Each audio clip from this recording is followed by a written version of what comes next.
안녕하십니까. 전쟁 관련 리얼 콘텐츠를 표방하는 만물상자TV 인사드립니다. 새로운 콘텐츠로 독일과 연합군의 2차 세계대전 명장에 대해서 소개해보도록 하겠습니다. 2차 대전 위주로 활약했던 장군들의 주요 컨셉을 3개에서 4개 잡았습니다. 그 테마별로 흔히 접할 수 없었던 정보를 소개한다면 보다 재미가 있을 것으로 생각합니다.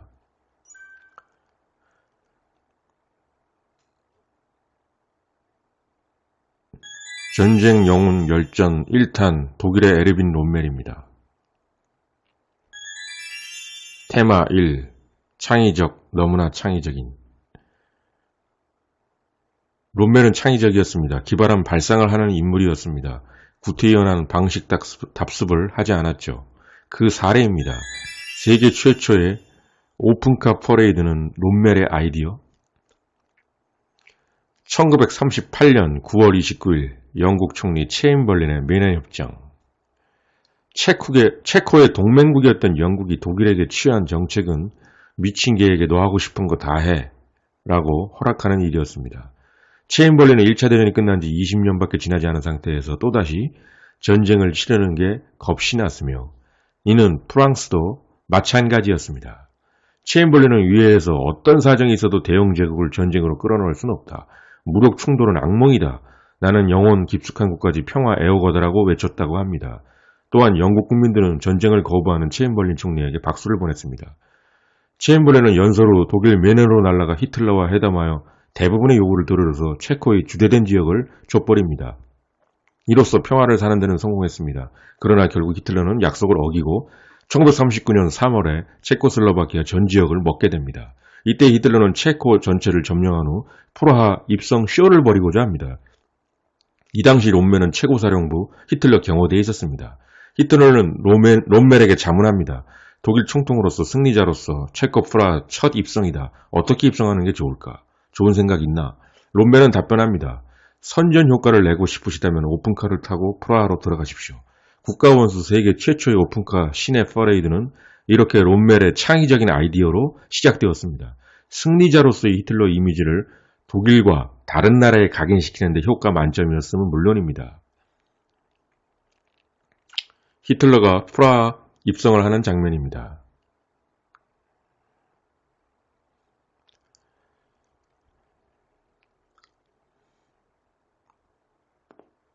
히틀러가 오픈카를 타고 떠나고 있습니다.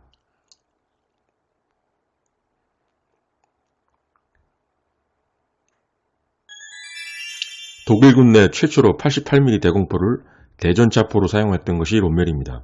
88mm 포는 2차 대전 전기간 연합군을 공포로 몰아누웠던 전설적인 무기입니다. 원래는 대공포였지만 빠른 포구 속도와 관통력 때문에 무시무시한 대전차포 역할을 하게 됩니다. 37mm 포로는 사실 프랑스 전역에서 이 마틸다 전차와 샤를비 전차 파괴하는데 역부족이었죠. 당시 어떠한 무기도 이러한 전차들을 파괴할 수 없었습니다. 1940년 5월 21일 아라스 전차전.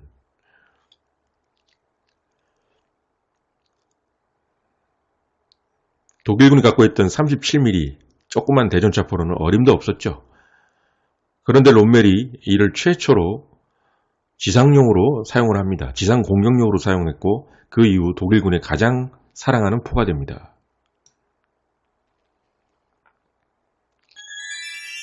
세 번째, 창의적 전술로 북아프리카의 전설을 쓰다. 롬멜은 41년 2월에 아프리카 전투에 참여하게 됩니다. 여기서 전설을 쓰게 되죠. 롬멜은 1941년 2월에 아프리카에서 사막의 전설을 써내려갑니다. 이 당시 롬멜은 포로 전차를 상대하는 전술을 영국군한테 선보이게 됩니다. 마치 게임에서 압도적인 적의 군세를 대전차포로 약화시킨 후에 나머지는 아군의 정예부대가 정리하듯이.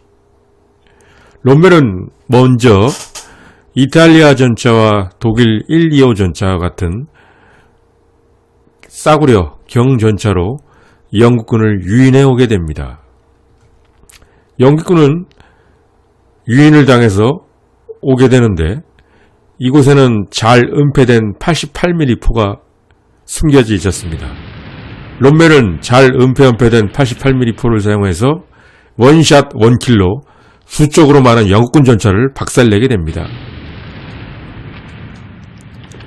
그 후 독일의 3호, 4호 전차 부대, 즉 정예부대가 맹공격을 해서 영국군의 기갑부대에 큰 피해를 주고 농락했습니다. 이런 전투는 북아프리카에서 여러 번 반복된 롬멜의 신선한 전술이었습니다. 두 번째 테마는 인간적, 너무나 인간적인 롬멜. 사막에서 가장 중요한 것이 식수입니다. 적군에게 식수를 제공? 2차 세계대전 때 아프리카 전선에서는 피해간 전쟁 범죄가 한 건도 없었습니다. 독일군과 영국군은 전투가 끝나면 적과 아군을 가리지 않고 부상병들을 구해주었죠. 당시 롬멜 장군의 일화는 전쟁사에 회자되는데요.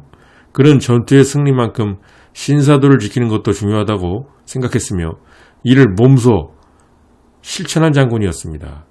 1942년 어느 날 롬멜은 영국군 야전병원에 식수가 떨어졌다는 소식을 듣게 됩니다.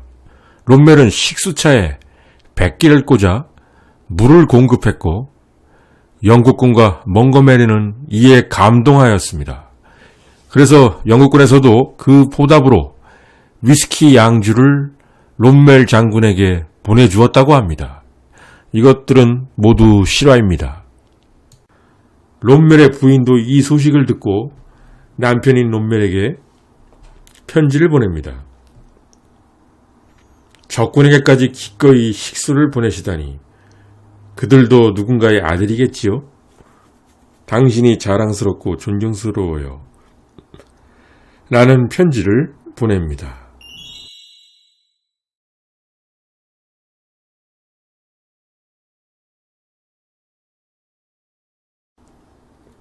롬멜은 아내에 대한 사랑이 지극히 각별하여 북아프리카 전역 당시에도 아내에게 힘들 때마다 편지를 보냈고 전쟁 상황이나 고민 등에 대한 이야기도 가감없이 전했다고 합니다. 아프리카 전선에서 롬멜이 느낀 절망감. 1942년 11월 3일 엘 알라메인 전투 후 후퇴를 고민하던 롬멜. 그가 아내에게 보낸 편지에는 다음과 같이 써 있었습니다. 차라리 죽은 자들이 부럽소. 그들에겐 이미 모든 것이 끝났으니까. 아내를 너무 사랑해서 그런지 몰라도 롬멜은 1944년 노르망디 상륙작전 당일인 6월 6일에도 아내의 생일 선물인 구두를 들고 독일 본국으로 갔다가 노르망디 상륙작전이 개시된 그날에 제자리를 지키지 못하게 됩니다. 이는 단순히 자리를 못 지킨 것뿐만이 아니라 과감하고 용기 있게 기갑부대를 출동시켜 연합군을 조기에 막을 단 하루의 기회를 상실하게 됩니다. 컨셉 3. 용기로 불행에 맞서라. 히틀러의 명령에 따르지 않고 철수감행. 1942년 10월 엘 알라메인 전투. 20여일간 계속된 처절한 전투. 그러나 독일의 모든 암호가 에니그마 해독을 통해 해독당하는 처지. 아무리 지휘를 잘하고 작전을 세워도 보급함 유조선의 도착 시간까지 알고 있는 영국군에 의해 모조리 격침당함으로써 보급체계가 무너져 더 이상 싸움이 어려운 상황이었습니다. 비행기와 대포, 전차, 탄약, 병사들의 식량, 그리고 무엇보다 기갑부대를 운영하기 위해 절대적으로 필요했던 휘발유 이르기까지 무엇 하나 독일군에게는 충분한 게 없었습니다. 롬멜은 너무 늦기 전에 후퇴해서 후방을 확보하는 전략을 구사하려고 했지만 총통은 무조건 연지사수를 요구하고 전략적 후퇴를 허용하지 않았습니다. 탄약과 휘발유가 없어서 싸울 수가 없다면 이미 끝난 거 아니겠습니까? 그러나 히틀러는 요지부동이었습니다. 히틀러의 후퇴 금지에도 불구하고 엘 알라메인에서 롬멜은 하루 동안 고민하다가 마침내 결단을 내리고 후퇴를 하게 됩니다. 당시 어느 누구도 히틀러의 명령을 거역하고 그 자리에 살아남은 사람은 없었습니다. 모조리 해임당했죠. 그러나 전국구 스타인 롬멜은 계속해서 직위를 유지하고 아프리카 사령관으로 남아있게 됩니다.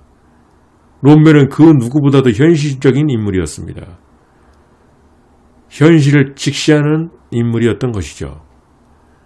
그러므로 패배가 뻔한 싸움에서 무의미하게 부하들을 희생시키기가 싫었던 것입니다. 히틀러 암살 계획에 관여. 히틀러가 그렇게 하지 않는다면 내가 서부전선을 열겠다. 롬멜 원수 1944. 이 말은 롬멜 원수가 실제 한 말인데요. 그렇게 하지 않는다는 것은 연합군과의 강화 협상을 의미합니다. 롬멜은 지극히 현실주의자로서 다른 대부분의 독일 장군들보다도 먼저 곧 닥쳐올 패배를 예감하고 있었습니다. 1944년 6월까지는 그래도 희망을 갖고 노르망디 상륙작전에 대비해서 해안 장애물을 구상하고 지대를 매설하고 기갑부대를 자신의 휘하에 넣기 위해 노력도 하였지만 일단 연합군의 노르망디 상륙작전이 성공한 후부터는 독일은 전쟁에 패했다. 이 어쩔 수 없는 사실을 총통이 깨달아야 한다. 그는 무질서한 정치와 독단적인 군사 개입으로 독일 국민을 나락으로 빠지게 했다. 우리는 이제 평화 조약을 맺어야 한다. 전쟁이 계속될수록 더 많은 사람들이 목숨을 잃고 모든 것이 파괴되어 폐허로 변한다. 이것은 바로 범죄이다. 맞는 말이죠. 히틀러 암살 시도가 있던 것이 1944년 7월 20일이었습니다. 그런데 롬멜이 연합군 전폭기에 피습당한 것이 44년 7월 17일입니다. 역사가들은 당시 연합군 전폭기가 롬멜의 차량을 공격하지 않았더라면 어찌 됐을까 가정을 하곤 합니다. 왜냐하면 롬멜은 당시 히틀러 암살 음모를 알고 있었고 히틀러가 평화협정을 맺고 전쟁을 중지하지 않으면 그때는 내가 서부전선을 열겠다라고 했기 때문입니다. 이것은 역사적 사실입니다. 가족을 위해 당당히 죽음에 맞서다. 롬멜은 히틀러 암살이 실패했다는 것을 병원 입원 중에 듣게 됩니다. 결국 1944년 10월 히틀러의 암살 음모를 알고 있었고 음모자들과 관여가 있었다는 이유로 자살을 강요받게 됩니다. 대신 가족들의 안전과 명예는 지켜주겠다는 것인데 당시 롬멜은 국민 원수였습니다. 롬멜이 히틀러 암살에 참여한 것이 공개적으로 알려져봤자 히틀러한테는 좋은 것이 하나도 없었습니다. 민심 동요는 뻔한 사실이었죠. 때문에 야비한 히틀러는 2명의 나치 친위대 장교를 저승사자로 롬멜의 집으로 보냅니다.